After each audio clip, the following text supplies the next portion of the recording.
Good morning 10th class student. Today we start chapter number 4 कृषि। इस lesson के अंतर्गत हम पढ़ेंगे कृषि के प्रकार, शस्य प्रारूप, उसके मुख्य फसलें कौन कौन सी हैं, खाद्य सुरक्षा और वैश्वीकरण का कृषि पर प्रभाव। कृषि हमारे देश की प्राचीन आर्थिक क्रिया, यहाँ हजारों सालों से कृषि होती रही है। ठीक है। कृषि पर अनेक कारकों का प्रभाव पड़ा है, जैसे जलवायु, धरातल, मृदा, परिवहन के साधन, बाजार की क्रिया,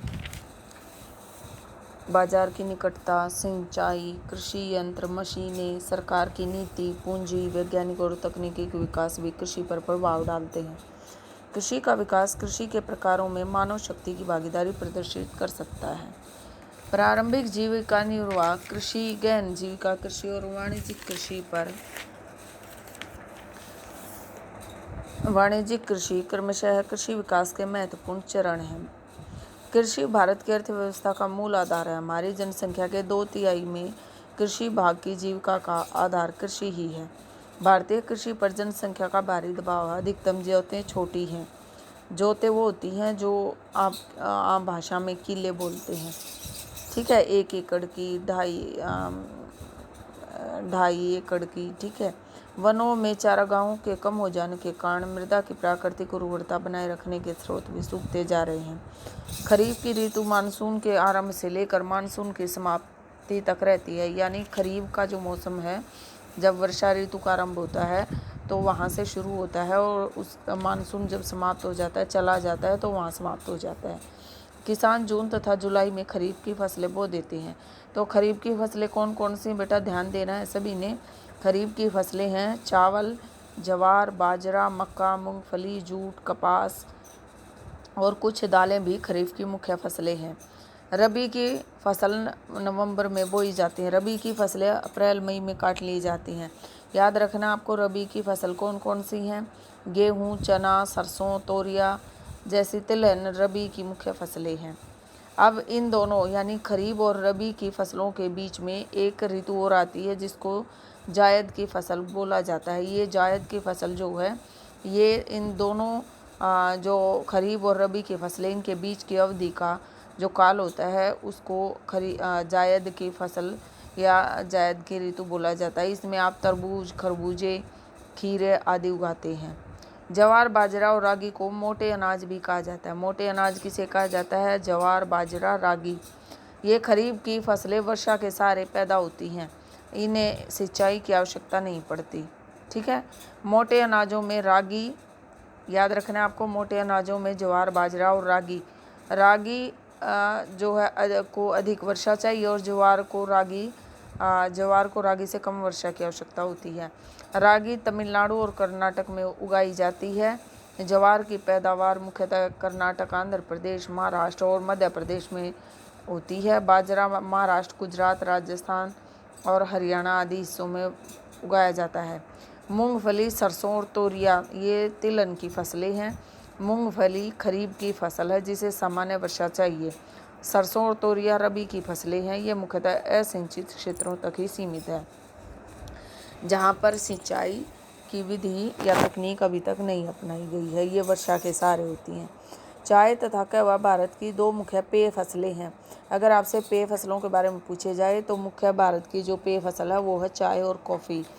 ठीक है। भारत चाय का अग्रणी देश है। ब्रह्मपुत्र की घाटी के मैदानों में और असम की निचली पहाड़ियों पर चाय के अनेक बागान हैं।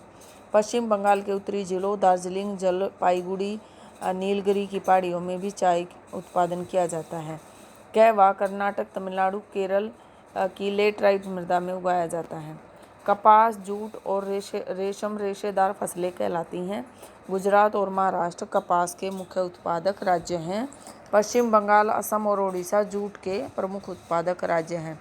कर्नाटक, तमिलनाडु, आंध्र प्रदेश, पश्चिम बंगाल, बिहार, झारखंड, उत्तर प्रदेश, मध्य प्रदेश तथा छत्तीसगढ़ में कच्चा रेशम पैदा किया जाता है। ठीक है बेटा, इतना याद हो गया आपको। नेक्स्ट है आपका हमारे देश में आर्थिक दृष्टि से कम विकसित राज्यों को खाद्य सुरक्षा प्राप्त नहीं है। भारत की खाद्य नीति प्रत्येक व्यक्ति को खरीदने योग्य कीमतों पर खाद्यान्न उपलब्ध कराता है।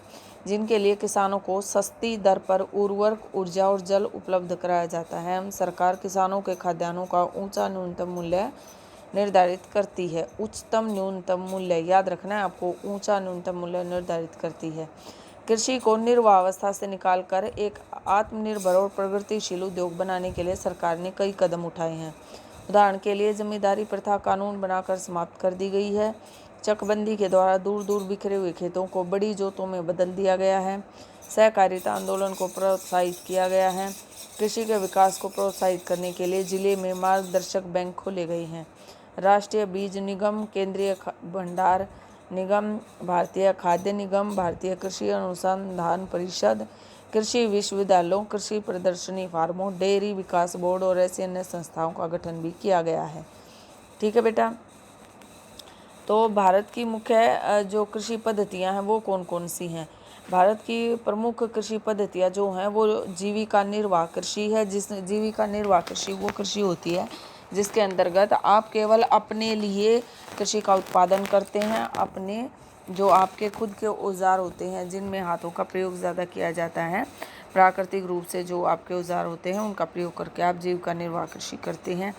गहन जीविका कृषि वो होती है जिस बड़े एरिया के ऊपर जो आप कृषि का उत्पादन करते हैं।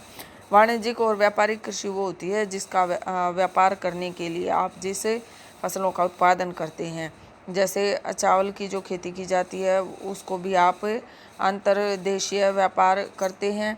और कुछ वाणिज्यिक कृषि जैसे कि आपकी तिलहन की फसलें हैं या आपकी केले की फसलें हैं या आपकी गन्ने की फसलें हैं और आपके नारियल की फसलें हैं। इन फसलों का उत्पादन, आपकी कपास की फसल है, इनका उत्पादन वाणिज्यिक या व्यापारिक कृषि के लिए किया जाता है। अब है झूम कृषि किसे कहते हैं? झूम कृषि उसे कहते हैं जिसमें वनों के छोटे छोटे टुकड़ों को साफ करके वहाँ पर कृषि करते हैं। इसे कर्तन एवं दहन प्रणाली भी कहते हैं। कर्तन एवं दहन प्रणाली से क्यों कहते हैं और इसे झूम कृषि क्यों कहते हैं वो मैंने आपको बता दिया। झूम झूम के मीन्स घूम घूम के एक स्थान से दूसरे स्थान पर। कर्तन एवं दहन प्रणाली इसको इसलिए कहते हैं क्योंकि इसको जहाँ पर भी फसल का टुकड़े को साफ करके फसल का उत्पादन किया जाता है, फसल का उत्पादन हो जाने के बाद उस स्थान को छोड़ के चले जाते हैं तो वहाँ पर उसको आग लगा देते हैं और फिर उस राख को वहीं पर बिखेर देते हैं और उसमें बीज बिखेर देते हैं, जिससे जब वो 10 या 11 साल के बाद आते हैं तो उस ज़मीन के ऊपर दोबारा से पेड़ खड़े हो जाते हैं और दोबारा से वो सफाई करके वहाँ से दोबारा से वहाँ पर कृषि करते हैं। तो इसलिए इसको कर्तन एवं दहन प्रणाली भी कहा जाता है। ठीक है। दूसरा है कार्बनिक कृषि। कार्बनिक कृषि रासायनिक पदार्थों जैसे कीटनाशकों के प्रयोग किए बिना फसलों का उत्पादन करना, उसे कार्बनिक कृषि कहते हैं। खाद्य सुरक्षा, देश की आम जनता को खरीद सकने योग्य मूल्य पर अनाज उपलब्ध कराने की व्यवस्था को खाद्य सुरक्षा कहते हैं। इसमें जैसे बफर स्टॉक है, सार्वजनिक वितरण प्रणाली है। आपने अपने गांव में देखा होगा कि जो सार्वजनिक वितरण डिपो है वो खुला हुआ है। आप शहरों में भी देखते हैं कि जहाँ पर आपको सरकार के द्वारा सस्ता अनाज उपलब्ध कराया जाता है। कार्ड वगैरह की सुविधा की गई है। 4 प्रकार के कार्ड बनाए गए जिसमें पीला कार्ड है, खाकी कार्ड है, गुलाबी कार्ड है। ठीक है। तो इस तरह से ग्रीन कार्ड है। कार्ड के द्वारा आपको सस्ते दर पर जो है बाज़ार से सस्ती दर पर आपको अनाज सरकार के द्वारा उपलब्ध कराया जाता है। बफर स्टॉक जिसके अंदर इमरजेंसी के लिए आप अपना जो अनाज है वो फिक्स करके रखते हैं और कोई भी प्राकृतिक आपदा के कारण देश के अंदर अगर कहीं पर भी बाढ़ आ जाती है या सूखा पड़ जाता है या फसल ख़राब हो जाती है बीमारी के कारण, तो वहाँ पर अनाज पहुँचाने की व्यवस्था की जाती है। ठीक है। ग्राम दान क्या होता है? ग्राम दान होता है गाँव का दान करना।